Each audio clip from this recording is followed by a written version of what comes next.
C3, conhecer para compreender e poder comentar e até criticar, recebe hoje o engenheiro Pedro Bergo, que vai nos falar sobre balonismo de multipropósito, do lazer dos céus à estratégia do poder espacial.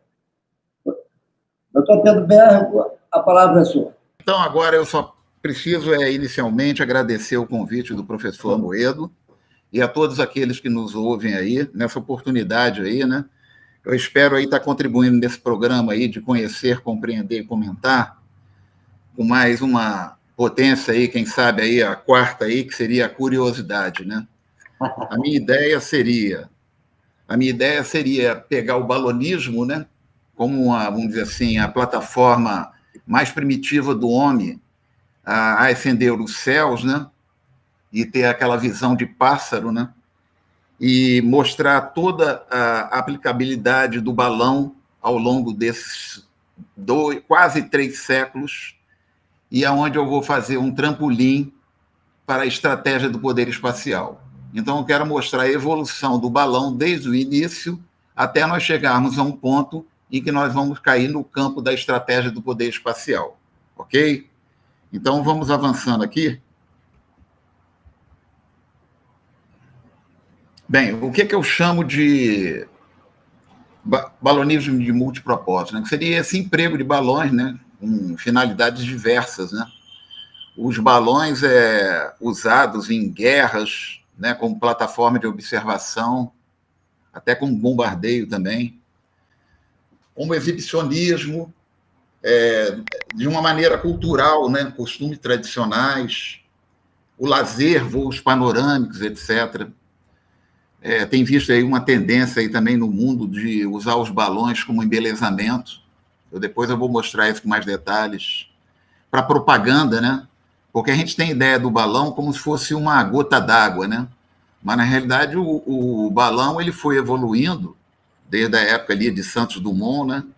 Para uma forma aerodinâmica e se tornou aquele formato mais conhecido popularmente como Zeppelin, né? O uso para transporte, para o esporte, né? Competição de voo livre, o pessoal até salta lá dos balões lá, faz body jump.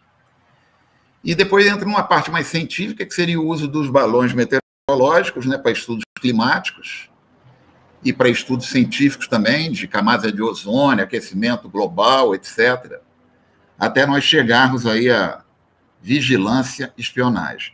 Bom, eu não poderia falar de balão se eu não falar das origens, né?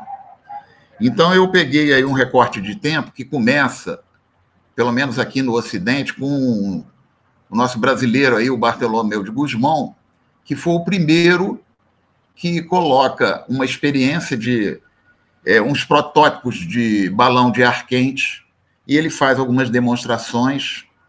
Ele estudou na Universidade de Coimbra, e ele teve sucesso numa demonstração ao rei Dom João V, em 1709, e das 5 apresentações que ele fez, uma delas ele conseguiu alçar lá um balão de tamanho pequeno, vamos dizer assim, mas que foi bastante surpreendente e é considerado como o primeiro voo promovido pela engenharia humana, né? Bom, o tempo foi passando, aí surgiram os franceses, que são 2 irmãos, esses Montgolfier aí, eles deram uma outra dimensão ao balonismo, né? Porque eles começaram a construir balões gigantescos que já suportavam pessoas, né? Inclusive, tem maquete desses balões que eles construíram na Bélgica, né? E aí eles já percorreram distâncias enormes, né? Sempre levados pelo vento. Depois disso, veio o desenvolvimento pelo Pierre Blanchard, que é esse senhor que está aqui embaixo. Eu vou mostrar esse aqui, o Pierre Blanchard. Ele, na realidade, virou um showman dos balões na Europa, né? Pra vocês terem uma ideia, ele voou em mais de 10 países diferentes com balões, já com uma técnica bastante dominada. E o 45º voo dele, se não me engano, ou 44º, uma coisa assim, ele resolve voar na América. E foi lá que as pessoas na América ficaram conhecendo, na América do Norte, ficaram conhecendo o balonismo tal como estava desenvolvido lá na Europa, né? E depois da apresentação dele lá surgiram outros aficionados por balão, que é esse que eu estou mostrando aqui, esse senhor aqui, que é o John Wise, e ele também desenvolveu ainda mais, aperfeiçoou algumas coisas, e esse que está aqui à direita era um discípulo dele, que é o John Lamontagne. Ele também é praticamente um leva de novos balonistas, surge o Tadeu Lowe. Esse Tadeu Lowe, ele entra para a história no balonismo, que foi o primeiro a usar o balão como uma plataforma numa guerra, uma plataforma de observação, né? Só que esses balões que ele fazia eram balões cativos, né? Eles tinham que ser ancorados por pessoas, né? Porque o vento levava os balões, né? Não tinha dirigibilidade, né? Quem consegue dar dirigibilidade aos balões é o Santos Dumont, em que ele já bem mais adiante, ele evolui o balão em forma de gota para um balão em forma que a gente chama hoje de Zeppelin, uma forma aerodinâmica. Ele consegue colocar um pequeno motorzinho nele e leme. E aí, com isso, ele consegue a dirigibilidade dos balões, né? Bom, o que são as características básicas do balão, né? Como nós sabemos desde criança, um balão sobe com ar quente, né? Mas ele também pode subir com outros gases, no nitrogênio, né? Que é um pouquinho mais leve do que o ar. Já em 1772, já havia experiência de tentar colocar um gás um pouquinho mais leve, né? E fazer alguma coisa alçar aos céus. Até que surge o hidrogênio, né? O hidrogênio, ele surge e é altamente aplicado, porque o hidrogênio ele era 14 vezes, ele é 14 vezes mais leve do que o ar, né? Mas ele tem um problema que ele é altamente inflamável, né? O exemplo é o desastre lá com o dirigível, né? Depois tem a modernidade, se descobre o gás hélio, aí já em 1868, e é o que persiste até hoje, né? A maioria dos balões hoje em dia são cheios com hélio, né? E fazem um sucesso danado em todas as atividades. Mas já existe aí aplicabilidade de energia solar, né? Tem experimentos de balões aí que já ficaram 14 horas voando usando energia solar. Eles revestem o invólucro dele por dentro com uma camada de um produto à base de carvão, o sol aquece e esse balão fica sustentado, né? Os invólucros, né, que são bolhas, né? Hoje já tem material de polietileno super moderno, de alta resistência. E antigamente você tinha um tecido meio rústico, porque a seda era muito cara, e ela tinha que ser revestida com verniz por causa da umidade, né? Bom, em geral, os balões não são dirigíveis, né? Eles voam muito ao sabor das correntes do vento, né? Isso nós sabemos, né? A gente solta um balão e esse balão aí vai ao sabor do vento, né? Agora, quando eles assumem altas altitudes, se eles pegam uma corrente de jato, eles podem atingir 160 quilômetros, né? Aqui eu trouxe um panorama para a gente entender bem aonde é a ambiência desses balões, né? Nessa foto central aí, eu tento mostrar as camadas atmosféricas, né? E os balões, eles ficam nessa camada aqui de 10 quilômetros, né? Esses balões que a gente costuma ver aí, até os meteorológicos. E alguns chegam nessa segunda camada, que é a estratosfera, a 40 quilômetros de altitude. Portanto, um balão meteorológico, por exemplo, ele é capaz de chegar a 50 quilômetros fácil, né? E aqui à direita eu mostro essas correntes de jato, né? Na realidade, lá nos anos 1800 já se sabia que tinha alguma coisa que fazia os balões voarem extremamente velozes acima de uma certa altitude. Hoje já foram mapeadas todas as correntes de jato, os aviões, inclusive, usam ela para economia de combustível, né? E aqui nós vemos as 4 principais, né? A polar, a subtropical, são 2, né? E a lá embaixo, né? Perto do Polo Sul, né? Agora, existem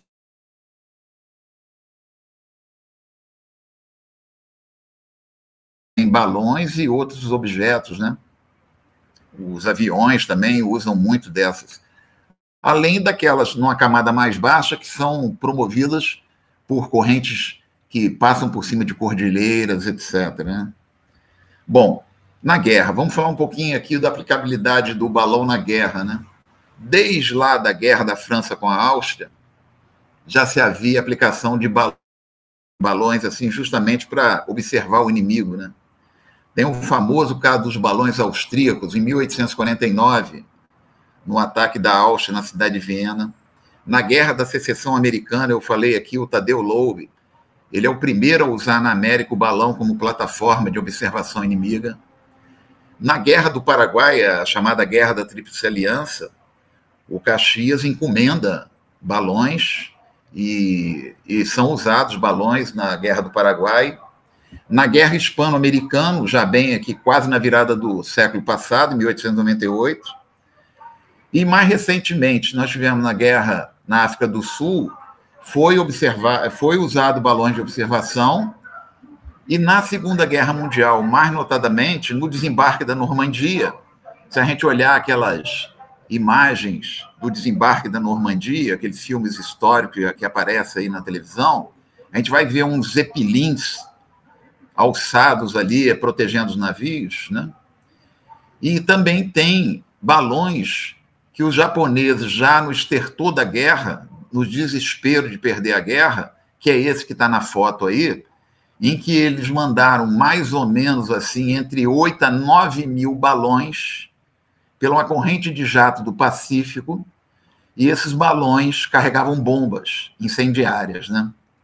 E desse número astronômico aí de balões, uns 300 caíram no território americano, sendo que houve casos registrados de mortes por conta de balões. Não foram muitas, mas houve casos. Né? Na Guerra da Secessão, por exemplo, a gente vê essa cena aí, o Lowe inflando um balão chamado Intrepid com um gás, né, o hidrogênio. Né? Essas 2 caixas que estão aqui são geradores que ele desenvolveu. Ele misturava uma substância ácida às limalhas de ferro, geravam o desprendimento, essa reação química gerava um desprendimento de gás hidrogênio, inflava o balão, e esse balão era suspenso, então, e o observador lá de cima tentava ver o inimigo. Né? Aqui é aquilo que eu falei, no desembarque da Normandia, poucas pessoas prestam atenção, mas teve muitos casos desses blimps, né? Vamos chamar assim, para não chamar o termo Zeppelin, que seria quase uma marca registrada. E qual era o objetivo desses balões? Eles eram o objetivo de salvaguardar qualquer ataque aéreo durante o desembarque. As pessoas jogariam cabos, esses cabos eles engatariam nas asas dos aviões alemães, estolariam o voo e os aviões cairiam, né? Os aviões que tentavam atacar os navios que estavam trazendo soldados para a Normandia. Agora, nem tudo é guerra, né? A gente sabe também que os balões são usados hoje para lazer, né? Quem não gostaria de voar aí, por exemplo, lá na Capadócia, né? A gente pode ver aqui uma gôndola com mais ou menos umas 20 pessoas, né? Muito famoso. Aqui no Brasil também já tem. Eu estava vendo aí, o Boituva é considerado o polo do balonismo no Brasil, né? E eu mapeei algumas cidades, Piracicaba, Torres, no Rio Grande do Sul, Praia Grande, Santa Catarina, São Lourenço, Araxá, Capitólio e outras mais. Né? Outras mais já estão usando o balão como turismo e aventura. Né? Aqui no Brasil, a gente não tem uma entidade reguladora, né? Mas os pilotos precisam ter registro na ANAC. Aqui, quem mora no Rio de Janeiro, ou talvez no Nordeste, vê isso com mais frequência, que é o o balão com um intuito cultural, vamos dizer assim, né? Que são os balões fogueteiros, né? Esses balões gigantescos que as turmas aí, principalmente em subúrbios, lançam, né? Perigosíssimos. E esses balões soltam foguete, levam bandeiras de clube e outdoors, etc. e tal, né? E eles estão regidos aí, lei de crime ambiental desde 1998, né? É proibido soltar balão, tem pena. A multa é em torno aí de R$ 10.000, mas eu não conheço ninguém que tenha sido preso, eu nunca ouvi falar de pessoa que tenha sido preso ou multado por soltar balões, né? Mas, como eu disse, o balão ele é muito usado desde os anos 1870 como plataforma de lazer e observação, né? Esse cartaz que está aqui ao lado é um cartaz que eu peguei. Esse cartaz ele é lá de Chicago, anunciando um parque de balonismo, né? Das 10 da manhã às 10 da noite, as pessoas iam para lá, pagavam lá um valor e acendiam nos balões, né? Muito provavelmente, isso aí deve ter sido oriundo da Guerra da Secessão, devem ter sobrado os balões, ou eles viram que tinha um potencial aí, né? E usavam. E aqui na Olimpíada do Rio de Janeiro mesmo, a gente teve esse balão aqui da escola, ali na Praça 15, né, naquele corredor esportivo, naquele corredor olímpico, em que as pessoas faziam passeios para ver a Baía de Guanabara, né? É um balão cativo, na realidade ele era preso, né? Ele acendia e de lá as pessoas viam, né? A outra forma, eu também já disse, que seriam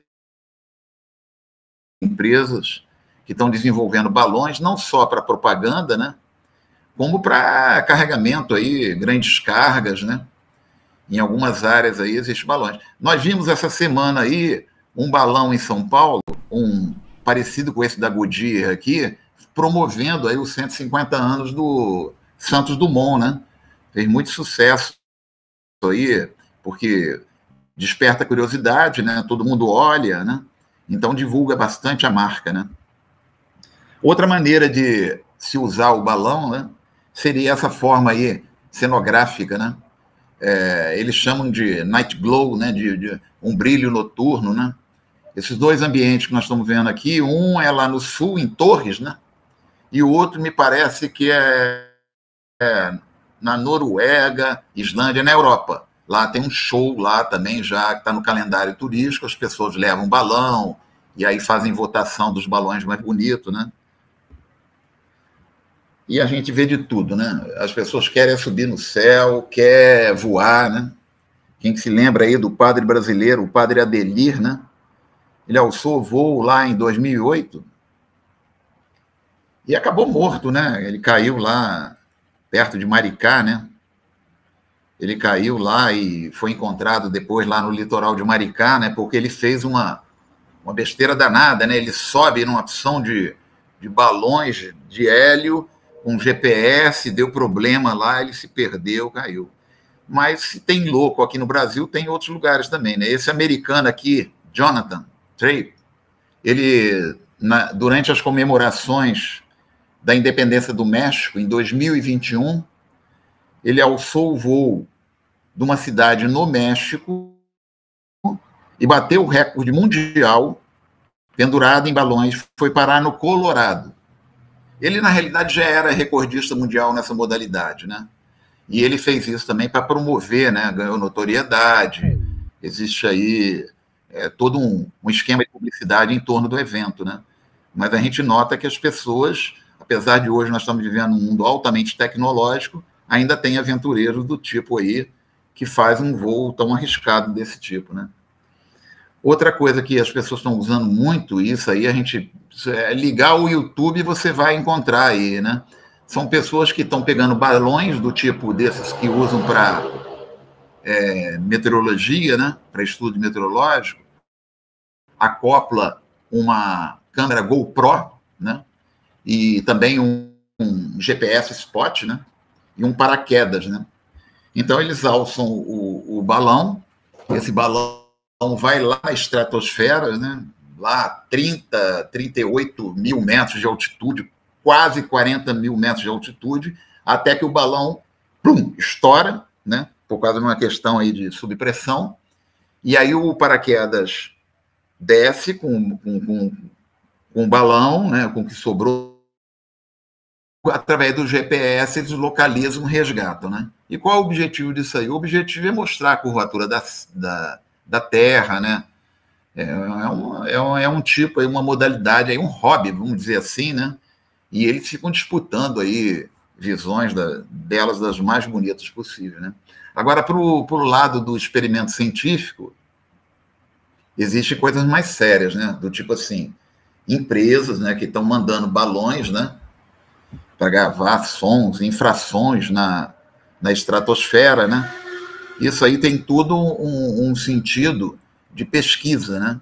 Tem os seus objetivos que nem sempre são muito claros, mas que de fato existem, né? Essa Sandy National Laboratory, ela anda fazendo isso aí, né?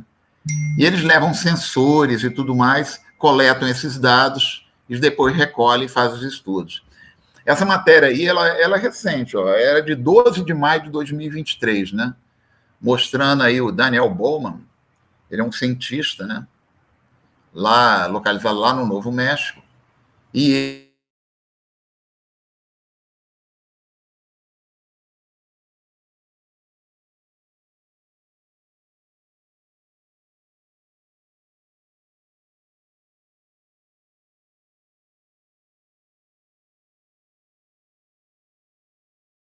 série de dados que eles podem pegar. E uma das coisas que eu sei é o estudo da camada de ozônio, né?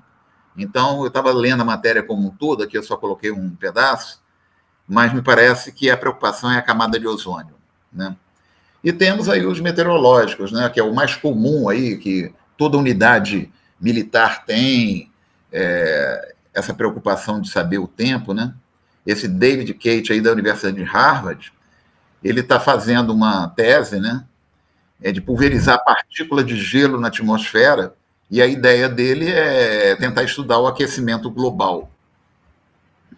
Agora, um caso interessante que nessa minha pesquisa que eu estava vendo sobre o balão eu encontrei, foi esse projeto Loon da Google, que teve aqui no Brasil. Na realidade, não teve só aqui no Brasil, não. Foram 3 países: Brasil, África e na Índia. O que era a ideia do Google? O Google, ele começa com esse projeto aqui no Brasil em 2014, e um projeto que se estendeu até 2021. A ideia dele era fazer experimentos com balões para ver se os balões sustentavam antenas de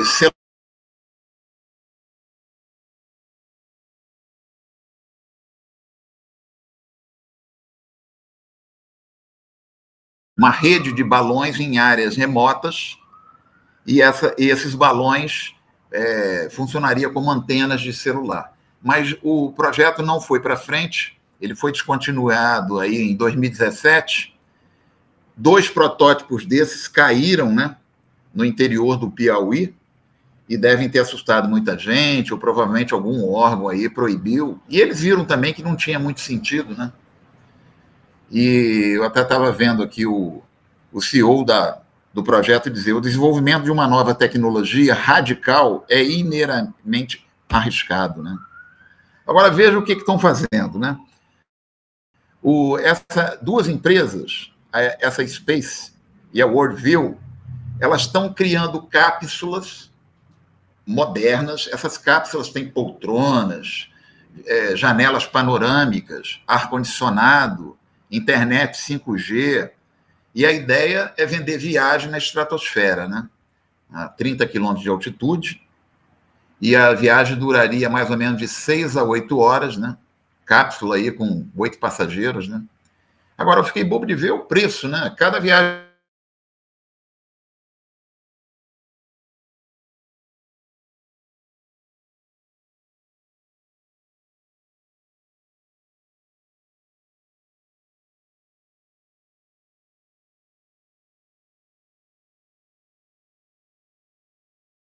todos os espaços para 2024. Eu acho que é uma empresa norueguesa. Bom, então agora a gente chega no uso mais recente aí dos balões, que deram aí um certo ruído esse ano, que é o balão usado para efeito de espionagem, né? E aí eu já começo a entrar nessa parte que eu falei, que eu queria falar um pouquinho sobre estratégia, né? Balões caracterizados como de aspecto científico, né, para estudos científicos, na realidade, eles usam alguns dispositivos para obter informações, né?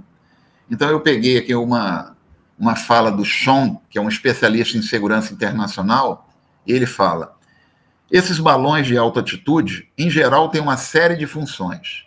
Eles podem fazer qualquer coisa, desde imagens até a coleta de amostra do ar e a tentativa de coletar sinais de inteligência, né? Então, observe que esses balões, eles estão voando acima, numa altitude entre 24 e 37 quilômetros, que é justamente aquela altitude lá da estratosfera, em que não tem interferência nenhuma com voos comerciais, nem aviões de caça. E eles são providos de painéis solares para energia, né? Sensores, câmeras. Bom, o que acontece? Agora, já dentro do aspecto estratégico da coisa, já que a gente viu que houve uma evolução desde aquele balão lá de ar quente do Gusmão até esses aí na estratosfera, a gente começa a pensar no poder espacial, né? O Clausewitz, que foi um general prussiano aí famoso, escreveu um livro aí da guerra, né? Eu peguei uma frase dele que eu achei super. Ele é bem resumido, ele resume bem o que seria a estratégia, né? Na realidade, se você tem um objetivo, você precisa de uma estratégia, né? Então, tem dois autores, que é esse Worden e Chow aí, eles falam o seguinte: olha, para você dominar o espaço, você precisa dominar 4 aspectos da infraestrutura do espaço. Precisa ter a capacidade de explorar o espaço, né? E explorar o espaço, eu acho que hoje em dia está ao alcance de todo mundo, né? Amadoras da estratosfera. Você considerar o espaço, pelo menos aquele espaço, no limite do teu país, né, como de segurança nacional. Isso acho que quase todos os países fazem, mas numa altitude aérea. E o reconhecimento desse espaço, ou seja, você precisa saber e o que está correndo ali por cima, né? E por último, é você regular a exploração comercial desse espaço, né? Por que está acontecendo? O que está acontecendo é que hoje em dia está se mandando satélite para cima, para cima, para cima. E não existe, assim, vamos dizer assim, uma ONU, uma reguladora mundial, né? Está todo mundo fazendo os seus movimentos aí para tentar ocupar o espaço, né? Observa só, o Kennedy, lá em 1960, ele lá na campanha presidencial dele, ele já falava, né? Se os soviéticos controlarem o espaço, eles poderão controlar a Terra. Então a gente nota que essa preocupação do domínio espacial já vem lá dos anos 60, né? Naquele início lá nem início, né? Eu diria até já lá no frigir dos ovos lá da Guerra Fria, né? Se os soviéticos controlarem o espaço, eles poderão controlar a Terra. A resposta lá dos russos, né? Charles Sokolov, lá em 62, ele também diz, ó, a supremacia do espaço é o objetivo da próxima década. O país que controla o espaço pode controlar a Terra aí no sentido mais abrangente, né? Bom, então o que eu comentei aí? Esses balões aí com características de científico, né, meteorológicos, eles às vezes podem estar tendo uma outra função, né? Nós tivemos aí no início, mais precisamente em fevereiro de 2023, um balão chinês, ele cruza em diagonal o território americano, né? E naturalmente foi observado, né? E ele passa por áreas sensíveis lá dos Estados Unidos, né? Onde tem bases de mísseis, Minuteman, bases aéreas, né? Onde tem equipamentos estocados de alta importância estratégica, né? Então, o que acontece? Esse balão ele vai sendo acompanhado até que ele chega perto do litoral, né? Então, a Força Aérea manda lá um avião, o 2 lá, fotografá-lo, registrar tudo, né? E o que faz? A decisão é o seguinte, é derrubar, né? Então, a Força Aérea manda derrubar o balão, né? E o que o Washington informa, né? Ele era capaz de coletar sinais de dados de inteligência, né? Inteligência aí no sentido de informação, né?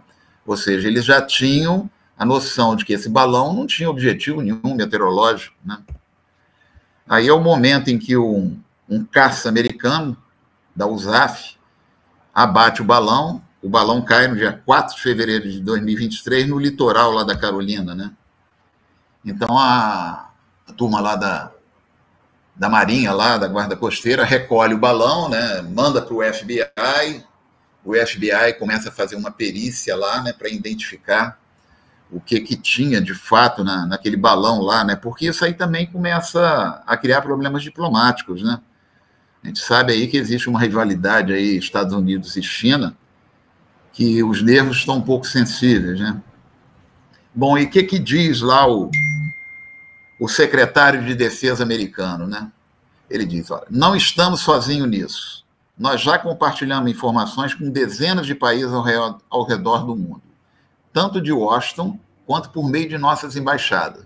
Estamos fazendo isso porque os Estados Unidos não foram o único alvo desse programa mais amplo, que violou a soberania de países em 5 continentes. Significa dizer o seguinte, o americano está dizendo aí para o mundo, olha, não é só aqui que tem alguém espionando, não, vocês ficam de olho aí, né? E depois da análise lá, da coleta lá que eles fizeram, eles definem lá, tinha claramente o propósito de espionagem de inteligência e é inconsistente com equipamentos a bordo de balões meteorológicos. O objeto, né, segundo essa autoridade falou, ela tinha múltiplas antenas para cobrir um raio capaz de coletar e geolocalizar comunicações. Então a gente vê que, na realidade, tem muita gente aí que pode estar usando balões com outro propósito, né? Eu mostrei aqui uma dezena deles, mas a gente sabe que o cara pode usar essa ferramenta com outros propósitos, né? Eu quero chamar a atenção de vocês para esse livro. Esse livro aqui eu li, eu achei bastante interessante. Já tem muito tempo que eu li. Esse livro é de 2005, né? Para onde vai o poder espacial? Os dois autores, eles simulam cenários do que seria uma guerra espacial, né? Ou seja, eles escrevem isso em 2005, fruto daquele atentado que teve lá em 2001, né? Ou seja, de todo o desenrolar daquele fato lá das Torres Gêmeas, né, dos atentados terroristas, e eles são bastante experientes, e eles começam a fazer diversos cenários, o que poderia acontecer no mundo em que uma nação resolvesse atacar os sistemas espaciais de outro país, né? Então, eles falam ali, ó, os adversários de amanhã não necessariamente nos confrontam diretamente, mas certamente desafiam nossos centros de poder e mais desses centros estão no espaço. E se a gente olhar para nossas vidas, né, a gente vai ver que, de fato, cada vez mais a gente está refém dessas tecnologias aí, né? Então, em 2019, os Estados Unidos resolve criar uma força espacial, né? O que é essa força espacial? Os Estados Unidos, como nós sabemos, ele tem 5 ramos de forças militares, né? Que é o Exército, a Marinha, a Aeronáutica, os Fuzileiros Navais e a Guarda Costeira, né? Essa força espacial era um apêndice da Força Aérea, né? Mas, diante do cenário que está se traçando, em 2019, eles criaram uma força separada. Então, ela agora tem autonomia de cuidar do espaço. Então, é interessante a gente entender a camada que nós estamos falando, né? A aeronáutica ficaria com a camada mais baixa, essa das guerras mais convencionais, e a força espacial cuidaria desse problema que, no futuro, eles estão imaginando que possa acontecer. E eles falam, a Força Espacial dos Estados Unidos, um serviço independente focado singularmente na proteção de nossos interesses e segurança no espaço, lança a nação em uma nova era. o espaço tornou-se essencial para a segurança e prosperidade da nação. O acesso irrestrito ao espaço é vital para a defesa nacional americana. Então, a gente nota que não foi à toa, não é um dispêndio de dinheiro, nem mostrar para o mundo que eles são poderosos, né? Na realidade, eles já estão tomando medidas práticas, né? Tipo, olha, vamos descolar esse comando da Força Aérea e vamos começar a pensar no futuro, né? O que seria a nova fronteira, né?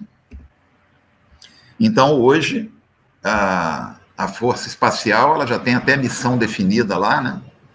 Ela foi criada lá, assinada pelo presidente Trump. A ideia, a missão dessa Força Aérea é de ser um serviço militar que organizará, treinará e equipará as forças espaciais para proteger os interesses americanos e aliados no espaço. Então, o que a gente estava falando aqui em termos práticos para a gente, né? Cidadão comum, né? Eu peguei um dado. Em 2018, portanto, 5 anos atrás, haviam cerca de quase 2.800 satélites orbitando a Terra, né? A gente, claro, né, na vida prática da gente, o que interessa a gente é o de posicionamento global, né? Por exemplo, os Estados Unidos tem lá o sistema GPS, a Europa tem o Galileu, né? A Rússia tem lá o dela, o GLONASS, né?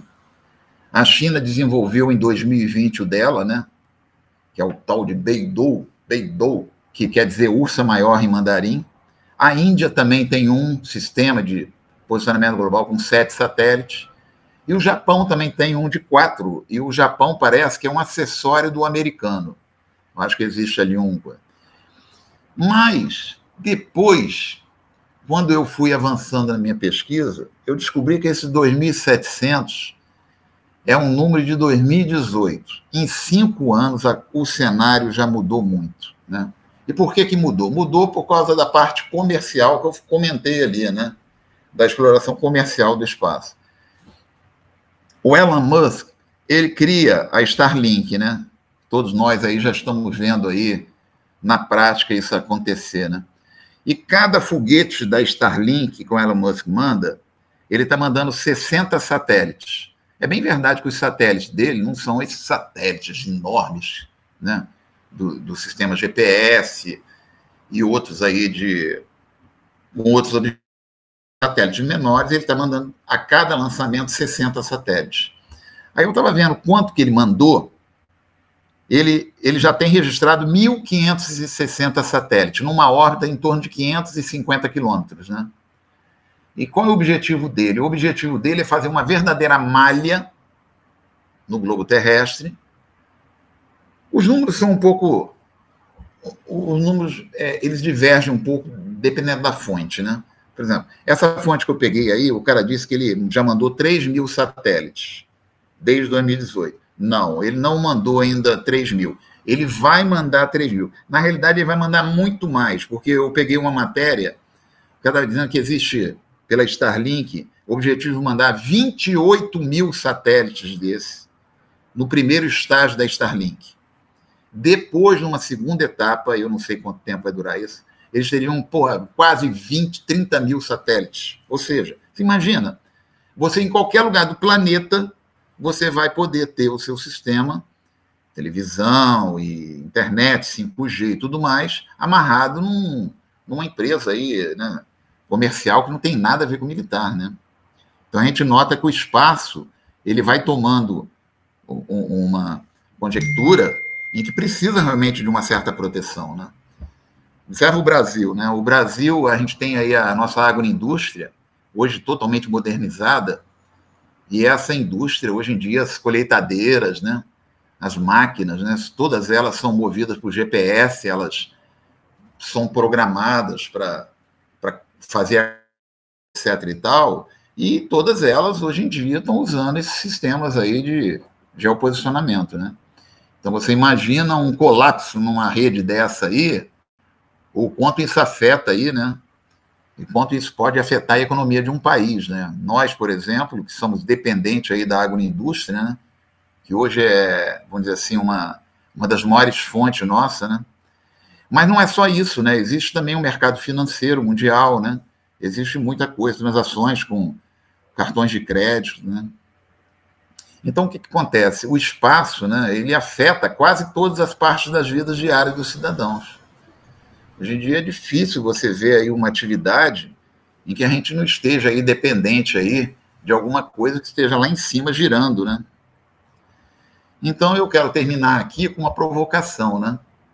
Eu faço aqui uma síntese de tudo que eu falei, porque eu entendo que o espaço aéreo ele está sendo visto hoje, já para algumas nações, como foi os mares, né? Lá na virada do século XVI para o XVII, das grandes navegações, né? E até hoje perdura, né? Quem domina os mares, na realidade, domina o comércio, né? Domina a estratégia, a geopolítica, né? Então, coloca, o poder espacial no século XXI será como o poder marítimo atualmente. O mundo cibernético encontrou ambiência no espaço atmosférico. As grandes potências farão vultosos investimentos para garantir seus domínios no espaço, visando a segurança nacional nos campos técnico, científico e militar. E aí vem essa minha provocação, né? E o Brasil ficará a ver balões? Então, é por aí. Muito obrigado aí pela oportunidade. E eu estou aí pronto, se vocês quiserem, tiverem alguma dúvida ainda aí, quiserem conversar um pouquinho, à vontade para a gente conversar. Muito obrigado, Engenheiro Guilherme, mais uma vez, uma excelente apresentação sobre o paleonismo. Antes de abrir a palavra, todos também para Daniel Marmarocchi, todos companheiros aí assistindo, se tiverem. Eu estou ouvindo um pouquinho baixo. Se os companheiros quiserem fazer alguma pergunta, o momento é esse. Mas está me ouvindo bem, Pedro? Estou ouvindo. Estou ouvindo. A minha pergunta é o seguinte: uma das coisas que são mais de uma questão, mas a primeira é a seguinte: o que me essa curiosidade é no balonismo e no balonismo de transporte de seres humanos, ou mesmo de carga, é que o charuto, né, onde vai o gás, ele é, às vezes, quase 10 vezes maior do que o compartimento de carga, seja humana ou de material. Você teria alguma ideia dessa relação entre a quantidade de gás e a capacidade de transporte? Ou seja, uma relação entre metro cúbico de gás e quilo que ele pode transportar? Bom, eu dando uma pesquisada nesse assunto de carga, até porque é um assunto interessantíssimo e mexe com logística, e é uma área que eu gosto muito, eu não consegui um dado específico da relação carga-volume, né? Mas pelas fotos eu andei vendo que não é qualquer tipo de carga que eles podem levar, por causa também da geografia da onde vai ser levada essa carga, né? E aí eu me lembro que quando eu estava lendo uma das matérias de uma das empresas, eles estavam dizendo que um dos fatores que afetavam muito era o fator do seguro da carga. Porque é o seguinte, como é uma tecnologia muito avançada e não se tem ainda parâmetros para você quantificar o risco, olha, você vai colocar uma carga sua num Zeppelin, eu estou chamando Zeppelin, mas eu sei que não é correto falar Zeppelin, porque Zeppelin é a marca lá do alemão lá, né? Do Conde Zeppelin, né? Mas o que ele fala é o seguinte: você é uma companhia, você quer transportar lá uma determinada quantidade de produto, né? A primeira coisa é ver a viabilidade, se poderia transportar ou não a geografia do local, correntes de vento, existem algumas coisas desse tipo. Mas vamos imaginar que você ultrapasse essa fase. Aí vem o problema do custo do seguro, que está impactando o custo do transporte. Então, isso é o maior problema que eles estão tendo no transporte, usar esses blimps aí, né, esses grandes balões, vamos chamar assim, para transporte de carga, né? Mas, olha, eu vou falar, eu vi coisas aí, tem aí no YouTube situações incríveis. Inclusive, a própria Força Aérea Americana, ela faz experiência de levar jipes, equipamentos menores através deles, né?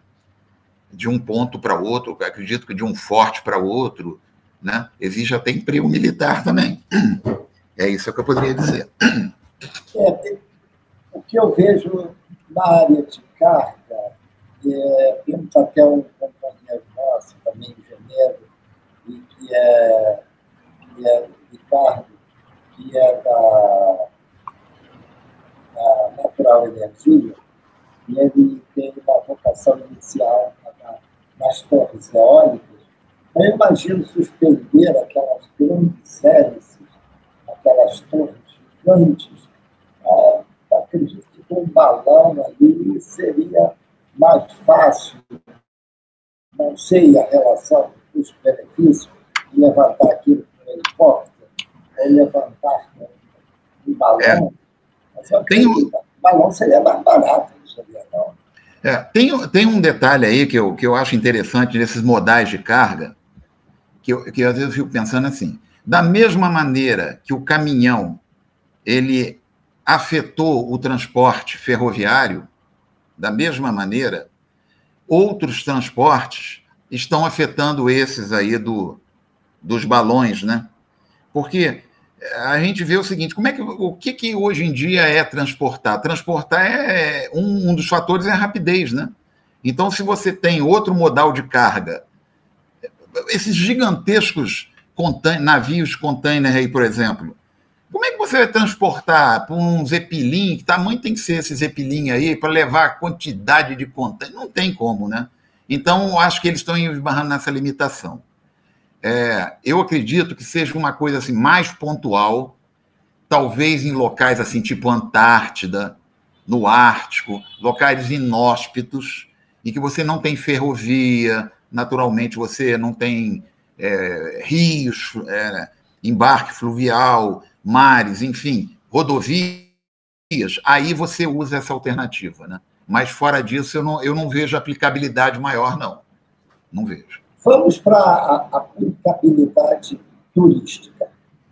Eu tenho uma curiosidade monstra naqueles balões da Capadócia. Eu tive até aqui uma vizinha minha que já viajou e ela não gostou muito, não. Ela, na hora de descer, diz que bateu muito pesado, o cesto virou, o pessoal se apavorou. Mas aí eu acho curioso que eu vi você mostrando a condução pelo vento. E aí você tem algum conhecimento disso?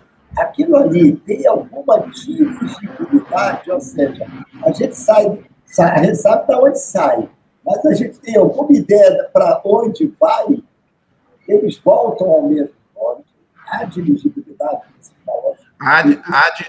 Eles lá, é claro que é num perímetro já definido até pelas autoridades locais, né?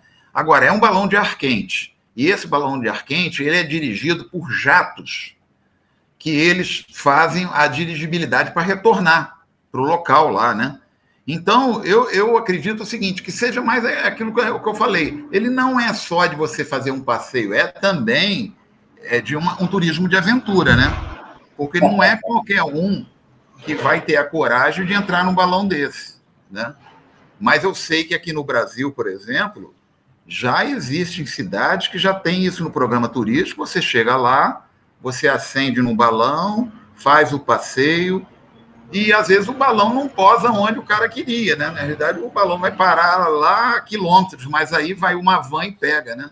É um turismo meio de aventura, vamos chamar assim, né? Agora dizem, quem voou, dizem que é belíssimo, né? Dizem que é belíssimo. Eu vi balões subindo em Dresden, na Alemanha. Mas, não, sinceramente, não tive a mais remota intenção de procurar fazer o passeio. O máximo que eu fiz aí nessas questões aí de aventura foi aí em Pernambuco, lá nas praias, de fazer no Asa Delta, e assim mesmo já foi. O Asa Delta motorizado, né? Um ultra leve. e já foi assim, uma aventura e uma experiência tanto quanto desconfortável. Mas talvez, não sei, uma coisa um pouquinho mais pontual, até num transporte de pequenas distâncias, tipo um Rio Búzios. Já imaginou que coisa linda seria uma viagem daqui a Búzios ou daqui a Paraty, você com essa orla que nós temos no Rio de Janeiro, e você poder ir contemplando, né, a baixa altitude, toda essa orla maravilhosa.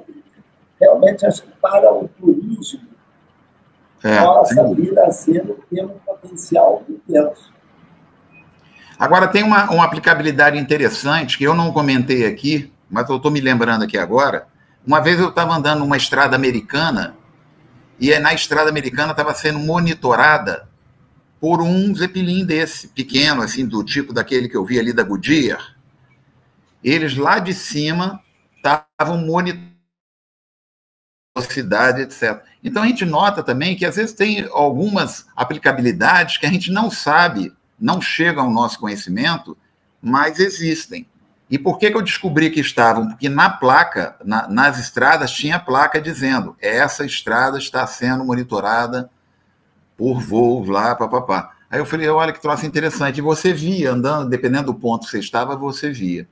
Agora, tem um outro aspecto aqui, antes da gente sair, porque eu sei que a gente está faltando aí, acho que 3 minutos, não sei exatamente qual tempo, mas eu não vi, eu não citei aqui, foi a estação internacional, né, que também está lá em cima, né? E imagina a importância daquele empreendimento lá em cima, né?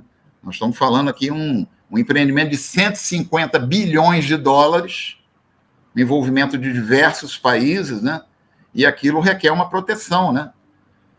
Porque vai lá que um maluco queira fazer um atentado contra um equipamento desse, né? E aquela estação, ela está lá desde 98, começou a ser, vamos dizer assim, paulatinamente sendo tripulada lá.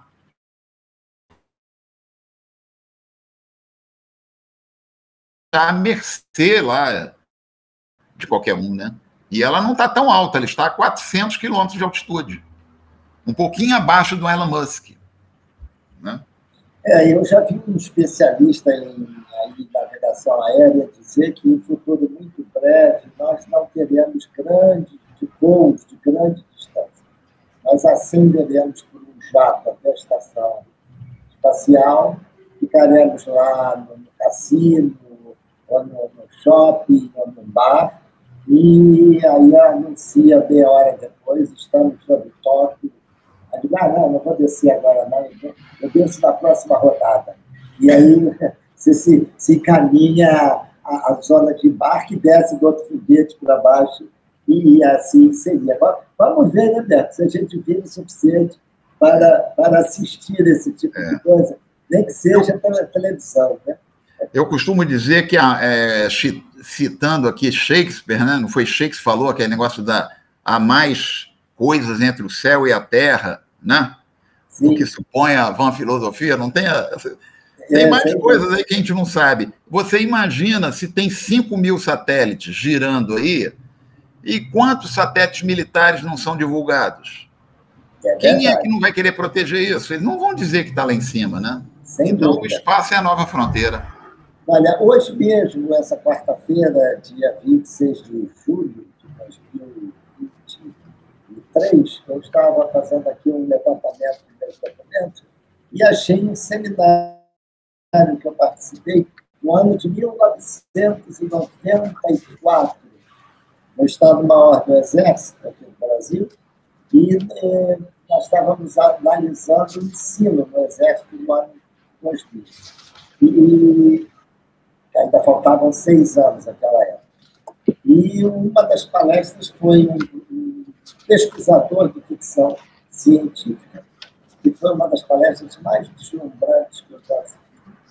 E depois, na minha apresentação, eu falei sobre a Guerra nas Estrelas. Eu sempre gostei muito de ficção, Star Trek e tudo mais, e eu falava que aquilo ali ia acontecer. E você hoje corroborou, dizendo isso, que nós já estamos aí na Guerra das Estrelas. Mas, Pedro, muito obrigado por sua apresentação. Nós já estamos aí em 20 horas e 30 minutos, temos esse compromisso de encerrar sempre no horário. Eu gostaria de anunciar para todos que na próxima dia 30 de agosto, a última quarta-feira do mês, sempre na última, o programa C3 vai trazer o coronel da Aeronáutica, Robson Ressurreição, que é especialista em meteorologista, é formado em meteorologia pela Universidade Federal do Rio de Janeiro, e ele vai nos brindar com a palestra sobre fenômenos meteorológicos e o gerenciamento da navegação aérea. Vamos aí hoje mesmo, quarta, parece já estar incidindo sobre o Rio Grande do Sul uma nova etapa desse ciclone aí que resolveu brincar de passear pelo Brasil. E eu tive um relato no outro dia de uma pessoa que, na passagem última do ciclone, ela tinha que sair de um voo Rio-Brasília, e esse voo levou o dia inteiro, porque ela teve que voar para São Paulo, de São Paulo teve que voar para Belo Horizonte, e Belo Horizonte esperar 4 horas para voar para Brasília. Ela saiu 10 horas da manhã, só chegou 19 horas em Brasília, perdeu ponto de compromisso pela presença aí do ciclone. Então, sem dúvida. Nós teremos aí a palestra de tecnologia. Então, o seu minuto final para a sua discussão. Bom, eu naturalmente, eu gostaria de agradecer, né, a todos aqueles que puderam ter a oportunidade de assistir. Eu sei que hoje era uma data um pouco espremida aí, né, por causa dessa expectativa aí de jogo, etc. e tal. E, com certeza, eu quero continuar tomando parte aí desse projeto, que eu achei super interessante, né, que, na realidade, eu acho que é como o senhor fala, né, a gente tem que conhecer as coisas para ter oportunidade até para poder discutir, né. Então, foi um prazer e uma honra, né, estar presente nesse projeto, e pode contar comigo para outras futuras, tá bom? Muito obrigado a todos. Obrigado a todos, e agora encerramos mais um Conhecer para Compreender e poder comentar e até criticar. Até a próxima.